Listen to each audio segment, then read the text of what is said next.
Scarlett Johansson's name can easily be found on virtually any list of attractive Hollywood stars. She's undeniably gorgeous, sure. But if you think Johansson achieved international superstar success by relying on her appearance, you couldn't be more wrong. There's a lot to be learned about Johansson from her incredible career. So here's the untold truth behind one of the brightest stars in Hollywood. Talented family. There's no question that Scarlett Johansson is blessed with some seriously killer genes. Johansson and her siblings were raised in a home where cinema was a staple. Her mother, Melanie Sloan, was an aspiring actress and film lover. When Johansson was 8 years old, her mom enrolled her in the famous Lee Strasberg Theater Institute for Young People, setting her own dreams aside to help her daughter achieve world-renowned success. Hot twin alert! Speaking of family, your favorite Marvel maven has a twin, younger than her by 3 minutes. And that's pretty much the next best thing to a full-on ScarJo clone. The it you're referring to is my little brother. Hunter Johansson isn't quite as famous as his superstar sis, but he isn't lurking in the shadow of his twin spotlight. Hunter worked as part of both President Obama's election campaigns and also served as a community organizer for Scott Stringer, former Manhattan Borough president. Katy Perry's muse. Katy Perry's I Kissed a Girl is a one-of-a-kind, unforgettable little number, which makes sense considering it was inspired by a one-of-a-kind, unforgettable A-list celeb. In an interview with Steppin' Out magazine, Perry revealed the exact moment she was struck for inspiration for the summertime jam. I Kissed a Girl was inspired when I opened up a magazine and I saw a picture of Scarlett Johansson. Perry even told her boyfriend at the time that she hoped he'd be okay with her making out with Johansson should the opportunity ever arise. Johansson, who was married to Ryan Reynolds at the time of the song's release, told Allure, "That's flattering, but my lips are kinda taken." That voice.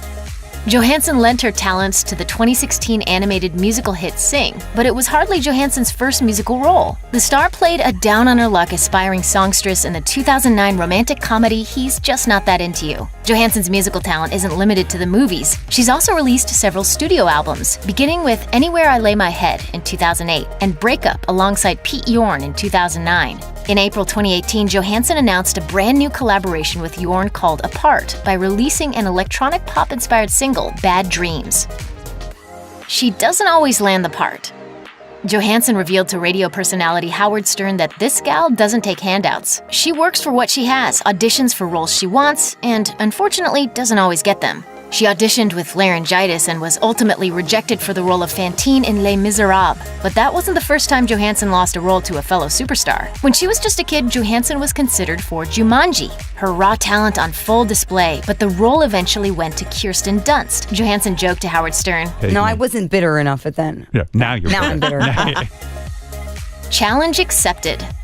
Scarlett Johansson has played a multitude of roles in her career, but one of her biggest came in 2014 when the star gave birth to her daughter, Rose Dorothy. She joked to Entertainment Tonight, "I don't profess to know anything about parenting. Being a working mom is an incredible challenge. It's an incredible gift. It's safe to say that little Rose thinks her mom is doing a great job at the whole parenting thing." In an interview with Ellen DeGeneres, Johansson gushed, "If you ask her what I do for a living, she says mommy's a superhero."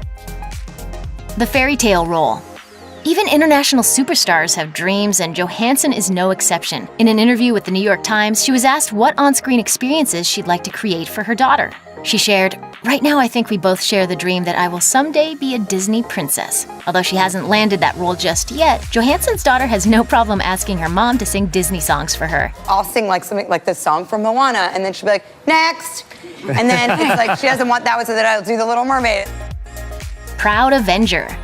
She may not be a Disney princess, but Scarlett Johansson successfully secured her place within Disney's Marvel Cinematic Universe when she scored the role of Natasha Romanoff, also known as Black Widow. But that almost didn't happen, as Marvel originally targeted Emily Blunt for the role. As for why she didn't end up in the role, Blunt shared, "It just wasn't the right time."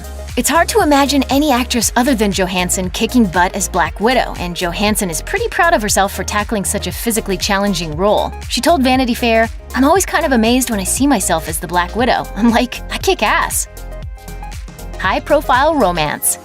Scarlett Johansson is no stranger to high-profile relationships. In September 2008, she married Ryan Reynolds in a secret ceremony after being engaged for only 4 months. Their marriage ended in 2010, and Johansson hinted to Cosmopolitan that the divorce was caused by competitiveness between the two actors. Johansson married again 4 years later, this time to French journalist Romain Doriac, with whom she had little Rose. That romance came to an end 3 years later when the couple finalized their divorce in September 2017. Luckily, when this gal gets knocked down, she gets right back up again. In late 2017, Johansson and Saturday Night Live writer and Weekend Update anchor Colin Jost were rumored to be dating. The cute couple confirmed their relationship at the Avengers Infinity War red carpet premiere in April 2018, posing for photographers and looking totally in love. When it works, it's really worth it. Using her platform.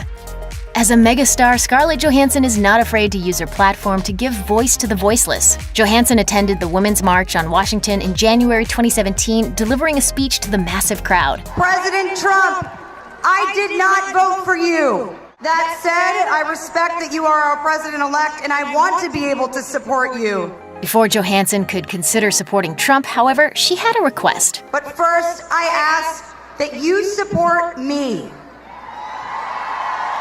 Support my sister. Support my mother.